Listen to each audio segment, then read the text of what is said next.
Why do we talk about policing and safety? Why are we looking at this again? You'd have to be under a rock somewhere outside of planet Earth to not have heard about all the ways in which policing has been dangerous to communities, especially Black communities and other communities of color. If you look at Los Angeles Police Department in particular, but this, we use Los Angeles Police Department not just because we're in LA, but because the Los Angeles Police Department historically set standards all across this country, in some kind of ways this world, about what policing should look like. Chief Beck and LAPD throughout history keep getting awards for just supposedly being such wonderful police. All these things that we've just talked about, body cams, de-escalation, extra training, mental health teams, diversity in hiring. Does LAPD have them? Okay, let me let you know that is absolutely the case.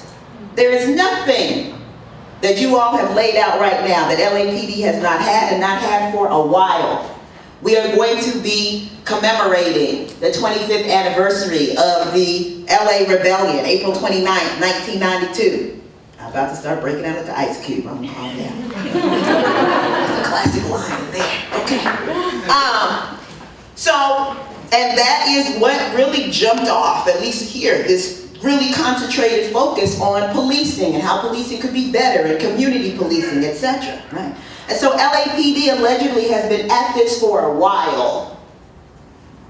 2015, LAPD, most murderous police department in the country. 21 people killed. 30% of those people, Black people. Black people constitute 9% of Los Angeles. 38 people shot. 1/3 of those people with mental illness. Even though they have a special mental illness team, they got all this de-escalation training, they've got body cams, all that. Right? And so what that does, let me not shortchange them. 2016, LAPD, most murderous police department in the country. 2 years in a row, and working on 2017. Right? With all of these tools that we've been told are supposed to make us safe, we are in fact not safer. Some people think about Black Lives Matter as a kind of isolated movement that developed out of nowhere. But we need to understand that Black people have been struggling for freedom since the moment we were stolen from the shores of Africa, right? So the freedom movement is continuous, right? The Black freedom movement is continuous. And Black Lives Matter, I think many of us awakened in the 2000s, but we were also kind of coming of age in 92. And it was embedded in our psyche that there is a possibility of people rising up. Well, it's different in a lot of ways, and it's the same in a lot of ways. So if you go down Vermont, if you go down Western, some of the same lots that were burnt out in 1992 continue to be vacant lots, right? They continue to not have the resources that are needed. There continues to be like trash piles in these vacant lots, right? We still have a police force that with regularity occupies and brutalizes and oppresses and surveils and represses, especially Black people, right? So not much has changed there. Right? I think the first thing that we have to land on is the fact the role of the police has pretty much from the get-go been about policing Black bodies, right?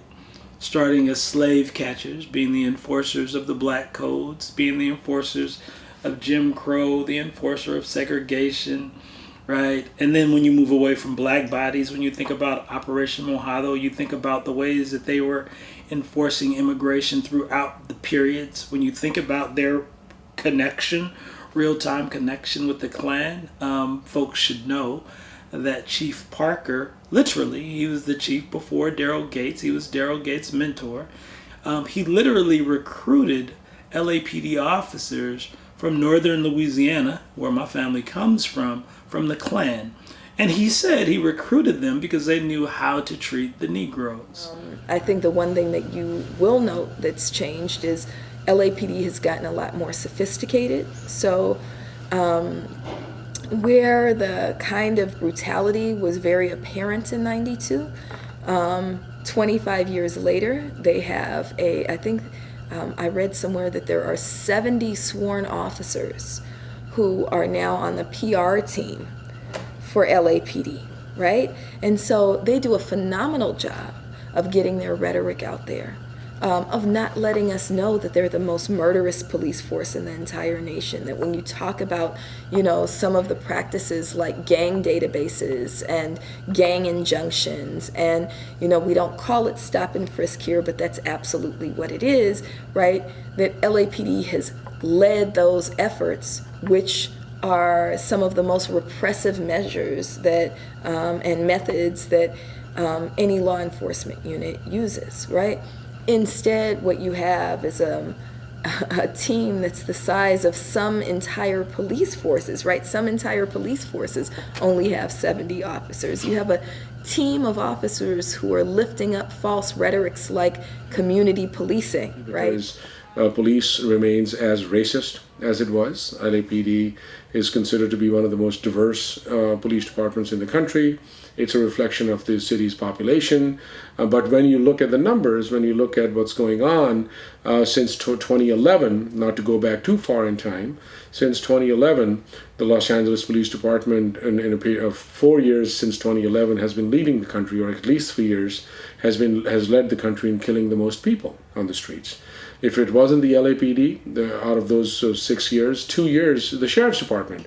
So in a span of 6 years, the LAPD and the Sheriff's Department have been kind of in this very morbid kind of a competition of who's going to kill the most people. The other piece that is also continued is that the Los Angeles Police Department has always been on the forefront of developing tactics and using technologies and practices which I would call very much our counterinsurgency tactics. The Los Angeles Police Department in the 80s trained El Salvadorian paramilitary squads. The Los Angeles Police Department then had the Marines riding with them in the early 2000s, looking at the tactics they were using in South Central Los Angeles and other urban areas as well of Los Angeles, which then were used in the U.S. Marine Corps' counterinsurgency efforts in Iraq. Los Angeles Police Department is historically speaking has known to very much incorporate military-style battlefront technology into their policing. We see a rampant increase in incorporating counterterrorism and counterinsurgency tactics and modalities into daily policing. We see that the LA Sheriff's Department, for example, has created the largest database outside of the FBI for facial recognition and biometric collection. They have now capacity for 15 million subjects, which is outside of the FBI, the largest law enforcement agency. We see that how Los Angeles Police Department modeled itself by incorporating counterterrorism tactics like the Suspicious Activity Reporting Program into daily policing, everyday policing. They basically, LAPD was a pilot program back in 2008. And when we look at the impact, now these are all supposedly counterterrorism programs which are used for daily policing, but when you look at the impact on people, this is coming from the LAPD's own Inspector General audit, that these secret files or counterterrorism programs are impacting the black community in a very disparate manner. There was an audit in January of 2015 that showed that over 30% of these files for counterterrorism were open on individuals identified as black. And when they identified gender, 50% of these files were on black women. LAPD was also one of the first agencies that brought on predictive policing as a model of policing. So, which basically is giving this masking racism by saying that, well, now we are using a data-driven, algorithm-based policing. Now, this was originally developed in Iraq and Afghanistan through a grant from the U.S. military to predict acts of insurgency. So back in the mid-2000s. But that tactic and this program Similarly, technologies like stingrays and cell phone catchers, they were developed by the U.S. Navy. The biometrics program was developed by the identity domain system by the U.S. military, which has been incorporated by the sheriff's. So what we see is this massive expansion of very high-tech based tools that are being used by law enforcement agencies. And now that targeting needs to happen to funnel folks into incarceration, lockdown, to control labor and to separate families. This is one of a couple banners that we're creating for tomorrow's memorial for Brother Charlie Africa. He migrated from Cameroon and was murdered by LAPD March 1st, 2015 in front of Union Rescue Mission on San Pedro Street. We say can't kill Africa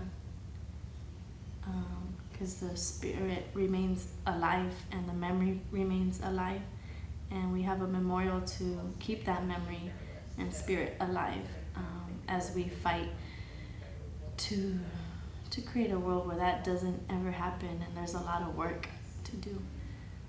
We have a most murderous police department here in Los Angeles, and that's the department that murdered Brother Charlie Africa, pulling him out of his tent and shooting him, killing him to death.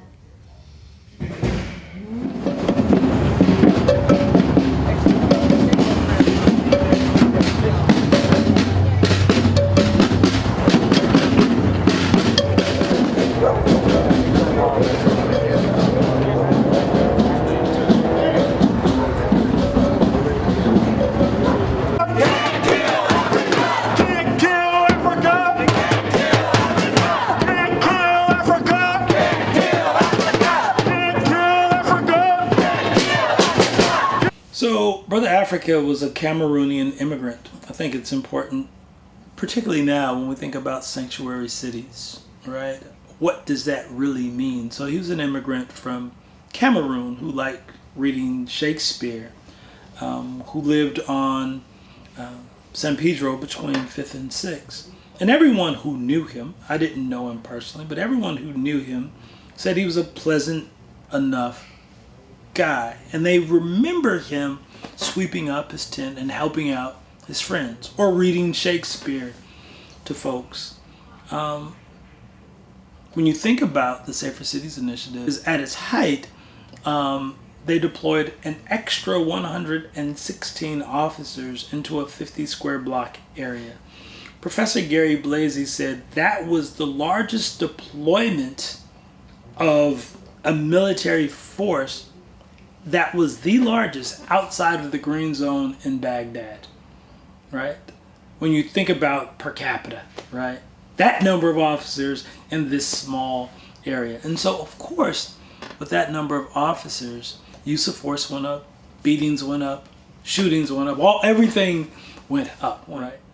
So Brother Africa was visited by one of these cops, Francisco Martinez, and he had been visited by Francisco Martinez before. Francisco Martinez on the block has a bad reputation, right, of just being a wilding out kind of guy. He said in her trial that Brother Africa was mumbling something. You know how they just mumble. I don't know. I couldn't tell. He was just mumbling something. He was mumbling something about listening to me, right? Think about that. He was mumbling, this is Martinez, he was mumbling something about me needing to listen to him. And treating that as if, God forbid I ever listen to anyone, but definitely not one of those people. And they threatened to tase him. And Brother Africa went back inside of his tent, and they grabbed the tent off of him. They tased him in his back. He came up swinging around, trying to pull the taser nodules out of him. They said at that time he was swinging on them and they had to use force, right? Any justification will do, particularly when the sort of the organizing from the business community, the political leadership and the LA Times or the mainstream media is successful in painting a narrative that creates criminals out the innocents and innocent people out of the criminals, right? The uprising was absolutely a response to the acquittal of the officers who beat Rodney King. And it was also a response to their own condition. So mainstream media does not do a good job at examining the ways in which police are used to abuse Black communities particularly, and South Central Los Angeles particularly. And so I think that that's kind of a missing key point of that story, that folks were tired of it. Folks were tired of resources being, allocated to other parts of the city. Right, and so in 2006, the city introduced its redevelopment plan for downtown. And Skid Row wasn't part of the redevelopment plan. We was part of the displacement plan. And they launched what they call a Safer Cities Initiative, which brought 110 extra police to where we are right now, to this police station right here, making Central Division the most police community, not only in America, but in the world. And they was averaging some of the crime stats that they was averaging in this community right here. They was writing tickets, over 1,000 tickets a month, arresting over 750 people, residents a month. Tell the truth and shame the devil. Selective enforcement and selective prosecution. So Skid Row, much like many other communities, is a clear-cut example of carceral communities, right? They're like green zones or black holes in our communities. And so when you think about these police departments, what I really see when I see these police departments, I really see towers, gun towers in my mind, right? When I see the ways in which they patrol, right? The ways in which they draw lines of demarcation, the ways in which folks on the east side of Main Street are treated one way and the west side of Main Street are treated another way, the ways in which Black and brown bodies are herded to the east, right? So if they find you west of Main Street, they're going to herd you to the east, is reminiscent of plantations, of bosses, of prisons, right? The ways in which daily wake-up calls are given to residents by squad cars patrolling the community, right? It's time to wake up. It's time to wake up. These things are not reminiscent of a free society. They are clearly part and parcel to a carceral community, right? And with gentrification raging in downtown Los Angeles, that sort of caging, open air caging, corralling, if you will, became more important. Why? Because investors would say, when our politicians and the business communities went to bring people to build more buildings on top of people, they would say, what's up with that Skid Row problem, right? And so when you think about it that way, when you think about the economics, right, of organized abandonment and houselessness, the front line of defense is always going to be the police department, right? And as we know, that their role, the role that they play, is not cheap, right? A couple of years ago, the CAO released a report that showed of the $100 million, which is not that much money. I know a lot of viewers are going to be like, that's a lot of money. Not that much money in the scheme of things, but that the $100 million from the Los Angeles City General Fund going towards homelessness, 87 million of that 100 million was going to the police department. Think about that. 100 million for homelessness, but 87 million of that goes to the police. Well, that would straight up say to you and hopefully whoever's viewing this thing, that the interest or the intention is not to help people or house people. It's to move people. It's to arrest people. It's to disappear people. To make a long story short, this station is so bad that it won the Meanest City Award for the worst police station in America. right? And so, but you know what? LA we've been fighting since the beginning. Come on. Since the beginning, we've been out here fighting and pushing backs. We at war right now. We at war with the system right now. And we have a lot of battles. We won some and we lost some, right? We got a whole lot of injunctions. We got a whole lot of lawsuits. We got a whole lot of policy change. But you know what? It's still going on because they still shooting us. So what we out here to do, I'm going to keep it real with you. We out here to recruit you into the fight. The reality is that Ryan Joseph was killed while standing in front of his building at 8 o'clock at night because he was thought to be suspicious because he was black, right? The reality is that they continue to chase school children, 13-year-old middle school children, and shoot at them for walking across people's grass, right? And so it's really important that we understand that and that we understand the sophistication of the cover-up. The travesty is that the officer who did the assassination is still working in this neighborhood, in this police department. So the disrespect they continue to show us, not just in LA, but throughout this country, is both egregious and reprehensible. And we're here today standing in solidarity saying no more. And it's not acceptable. So as I call out to you today, we're not just here protesting. We're not just here coming together as if this is some type of party. But we're coming here as a call to action. For I say, inaction is not an option. We're calling for the removal of Francisco Martinez. Today, we're calling for his firing. And I say to you today, as a shout out to you, a call out, a verbal blast. If you are of the same mindset, we need you to be in agreement with us, not just today. For this movement is not just today. This movement is forever. And we just want you to know that we need you to be a part of this movement. We need you to lend your voice and your body to this movement. But right now we say you can't kill Africa. You can't kill Africa. You can't kill Africa. You can't kill Africa. You can't kill Africa. You can't kill Africa. You can't kill Africa. You can't kill Africa. I can say that the police force continues to be what it was designed to be, which is a repressive force that specifically targets black life, right? So if we think about policing as coming out of slave catching, right? They continue to function in that manner, right? No black person that I know of has not experienced harassment, brutality, and, you know, in extreme instances, killings at the hands of police, right? When we think about what was happening in 1992 and what happened here in Los Angeles, what we're talking about is really kind of the explosion of a community that has been constantly assaulted and abused by police. And so the right terms are rebellion or uprising, folks who were committed to doing whatever they could, voicing whatever power they had to resist police violence and police oppression as they saw it play out in the case of Rodney King and the beating of Rodney King.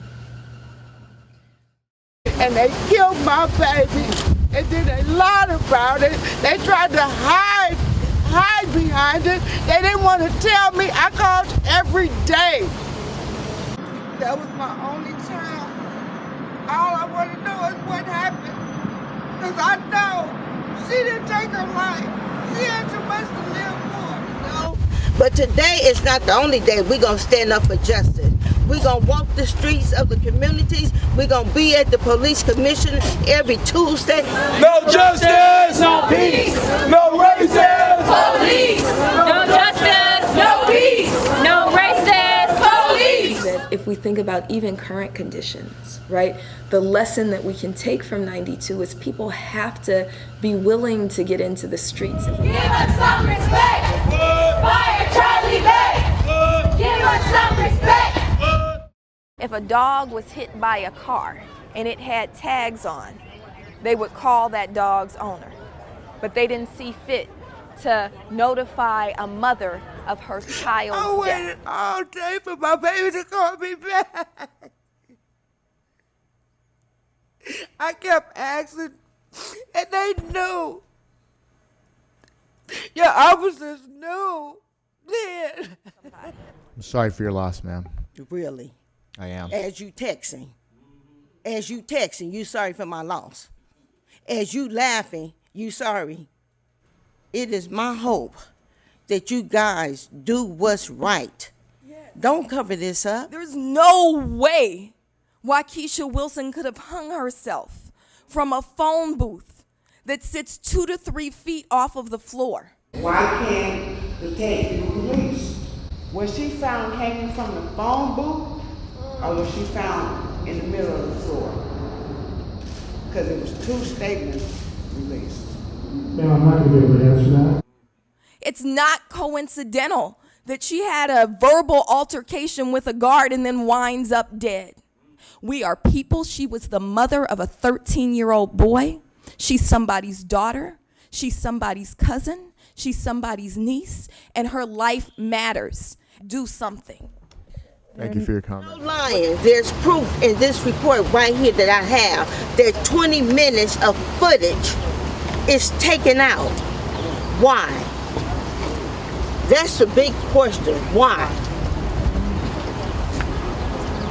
They took out the choke holding of Wakiesha Wilson, the wrestling with her. What is missing that they didn't want us to see? Right. Why is it taking so long? It's a year now. If it was so cut and dry, they hands clean, it would have been released.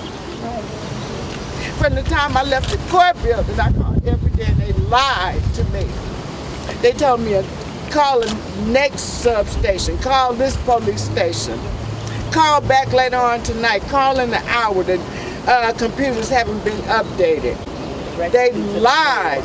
And then when I did finally get in touch with somebody, and I told them I was Wakiesha's mom, I've been trying to get in touch with someone who could tell me about her whereabouts, they said, oh, you're the mom? Hold on. She said, hold on. Left me holding on for about 20 minutes. He came back and said, you need to give me your information, your callback number, because my Watch commander. watch commander needs to speak with you. And I'm like freaking out. Why do he need to speak with me? And he said, I can't give you any information. I just need for you to wait for him to call you. So I give him my callback number. He never calls me. Oh, maybe 2 or 3 hours went by. So I'm restless. I'm walking around with my phone in my hand. So I called him back. The watch commander was not available then. So I hung up. I let 45 minutes to an hour go by and I called back. The watch commander got on the phone and he said, Ms. Hines, I'm gonna give you a number and I need you to call a number and ask for investigation. And so I freaked out. I'm like, investigations? Why? Where's my daughter? Is she okay? Is she hurt? Is she alive?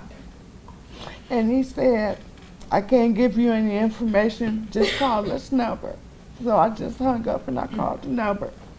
And when I called, the coroner's office answered. And I knew, why would he give me a coroner's office number? My baby was dead and he knew. They all knew. They all knew. They told me they couldn't find her. They didn't know where she was. They knew then. When I was at the court building, asking was I in the right department. They knew. One time I called the police station, they told me all they saw was zeros behind her name. They knew that. So, I don't have any faith in the system. None. I do know a mother is not supposed to bury their child. The child is supposed to bury the parent. They lie. They lie. That's all they do. And they still lying. Yeah. 3 different reports that came out, and each one of them is contradicting the other. Right. And I have all 3 of them. That's right. And they all came from Charlie Beck and the commissioners. But don't none of them collaborate with each other. That's right. None of them. They all contradict. I want justice. I want the police to be held accountable. Yeah. They took an oath to protect and serve. But no, that ain't what they did. Yeah. Can we say my baby's name? Wakiesha Wilson. Say her name. Wakiesha Wilson. Say her name. Wakiesha Wilson. Say her name. Wakiesha Wilson. Say her name. Wakiesha Wilson. We're saying that to summon her energy into this space so that Wakiesha can work through her mother, work through us, and work through all of us to say we don't believe their story when they say that she hung herself from a phone booth that sits 2 feet off the floor with a cord that's less than 11 inches long. And then by some accounts, after she hung herself, moved herself to the middle of the cell. We don't believe that. We don't believe that. And that's not gonna go unanswered for. So that's why we do the work. That's why it's important to do the work, and that's why now that you know, you need to help with this work.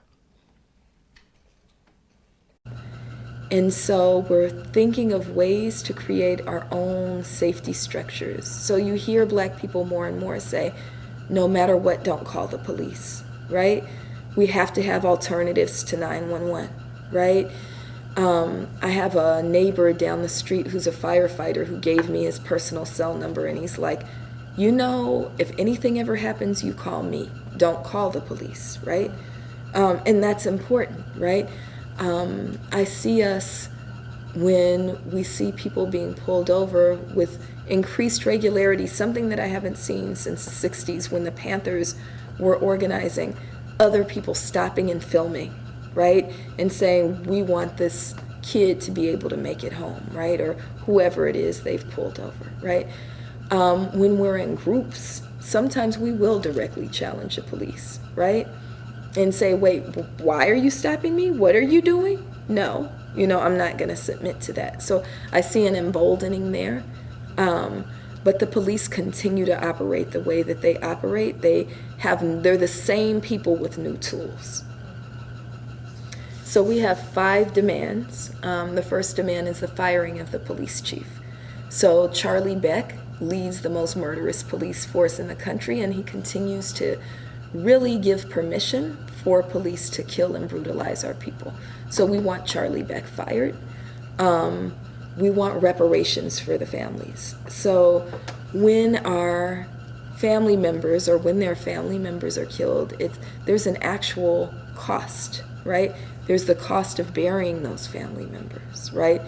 But there's other costs. So we have a lot of families that we work with, many of them who are also members of Black Lives Matter, who lose their jobs when they take off to mourn the loss of their loved one. We have a mother who, is an in-home care worker who had to take off when her daughter was killed, and when she took off, her client fired her, right? So what do we do about things like that? What do we do about the fact that when Riddell Jones was killed, she left 2 children, right? Who's gonna pay for their college now, right? And so we want a reparations policy that does those things and provides resources. So free college, mental health services, right? How can you suffer a trauma like that and not have any access to resources? So even though we have victims' rights kind of resources in California, those services are not made available to the victims of police killings because they're not seen as victims. And so we need other resources for them, additional resources for them. So that's number 2. Number 3, the Police Commission, which is supposed to be the civilian oversight body, meets in the police headquarters. There are usually more police in the room than there are regular folks, right? Community members. And so we want those meetings to be moved out of police headquarters and to the evening so that people, working people who go to school can actually attend the meeting where it's supposed to be representative of their voice, right? And so that's number 3. Number 4, we want real commissioners who represent the community appointed to the commission. So when an opening came up, this is before Matt Johnson was appointed, the community, virtually every community organization, clergy members, regular just rank and file community members, I don't know if you can have rank and file community members, but regular masses of folks came out, and there was unanimous support for a brother named Wakiesha Wilson, who's been doing work around police violence, around public safety for decades. And everybody said Wakiesha should replace, should fill that vacancy. The mayor of the city, Eric Garcetti, refused to even respond to the letter, right? We can't have that. We can't have him or anybody who succeeds him continuing to appoint the people who give them the largest campaign donations, right? So we have no one representing South Los Angeles on that board, right? The black people who are on the board are not from do not live in the black community, right? Matt Johnson lives in Sherman Oaks. Cynthia McLean Hill, who has a background in the black community, lives downtown and is a lobbyist. That's her job, right? We need people who live here now, who are doing work with communities now on that commission and every other commission, right? And then the last and final demand that we have is we call our mayor the backdoor LA mayor because he's constantly running from the people, right? Especially black people. He's so scared of black people. It's ridiculous, right? He got that name because when we camped out in front of his house for a couple of days demanding justice for Ezell Ford rather than meet with protesters, he ran out the back door, right? And he continues to run out the back door. And instead of meeting with us, he kind of anoints who he thinks the black leadership should be. And they're always men. They're always people who really don't have any connection to any kind of base. In a few instances, there was, I won't say his name, but there was a rapper who was on trial for rape at the time that he chose to trot around and say, see, you know, the police are good, right? And so we're saying Eric Garcetti and any mayor who succeeds him should not be afraid of the communities that they're supposed to represent. So we said quarterly town hall meetings in the black community with an agenda that we define and a format that we develop. So no dog and pony shows. We want him to do what's right for the community. And so a real leader will come into the community and say, what do my critics have to say about me? You know, be courageous and have these town hall meetings. So those are our 5 demands. There's gonna be more. We're now starting to think about budgets. So absolutely one that's gonna be developed is shifting the budget share. Right now, LAPD gets 54% of the city budget. We believe that if you look at any study, that the communities that are the safest are the ones with the most resources, not the ones with the most police. That, in fact, if we're talking about public safety, has to include housing and jobs and services and opportunities, right? And education and all these things that truly make us safe. And so we would argue no one's really interested. They aren't interested in quote unquote safety, right? So it's good to pass policy, right? That's cool, and it's cool to organize, it's cool to build people. But at the same time, we know that government has abandoned and markets have abandoned in an organized way though, right? And so I don't want people to think that we believe that the abandonment that's happened in our communities was unorganized. We know the process of land banking, right? We know the process of driving the values down in an attempt to starve people out in the hopes that they'll leave and go and attempt at the failed suburban experiment, right? So we know how that works. But while we are here, there are always gaps. And so for us as an organization, figuring out what those gaps are and figuring out if we have the capacity to begin to fill those gaps. So an example of that for us, and this one's thick with irony, Skid Row, where you're sitting, is a stone's throw, like a quarter mile away, if that, maybe an eighth mile away from the produce hub of the West Coast. And so all of the fresh produce comes through Skid Row, going to supermarkets elsewhere. But people in our community can't get fresh produce.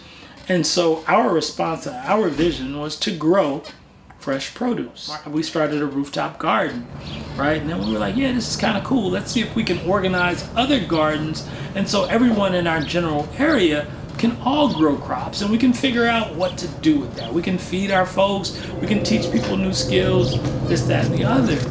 And from that growing of the gardens, we also said, well, hey, what if, seeing that we're in the middle of the produce hub, what if we got a partnership with some local farmers and we were able to obtain organic produce at pennies on a dollar, and then take this produce and sell it back at a deep discount to our communities, our base, our constituents. We tried to do that, and we did that, right? And then the first 3 months, we moved 10 tons of organic fresh fruits and vegetables, right, in Skid Row and in South Central Los Angeles, putting rest the lie that our folks don't like eating healthy, right? Putting, rest to the lies that our folks wouldn't spend a little extra on fresh, right? And then for us filling the gap here in Skid Row, we know we're not getting a supermarket, but we have an access point for fresh produce. And in South Central Los Angeles, the same thing. And so our vision is to open up a few more of these pop-up markets, right? Very mobile markets, as a way to both make sure our communities have access to fresh, healthy food, but then lastly, I'm using that as an organizing tool to build power, right, around the ideas that we can provide for ourselves. So that our board, 51% of our board of directors come from the neighborhood, right? Come from the neighborhoods that we work. But from the very beginning, we knew that we wanted, at a minimum, half of our staff, right, from the neighborhoods that we're organizing, right? We weren't attempting to go to the East Coast and hire organizers that are coming out of other places. No, our model demanded that we look into our communities, figure out folks who have the skills and desires to want to learn to organize, bring them into the organization, pay them a living wage, a beyond living wage, and get to work, right? And get to work.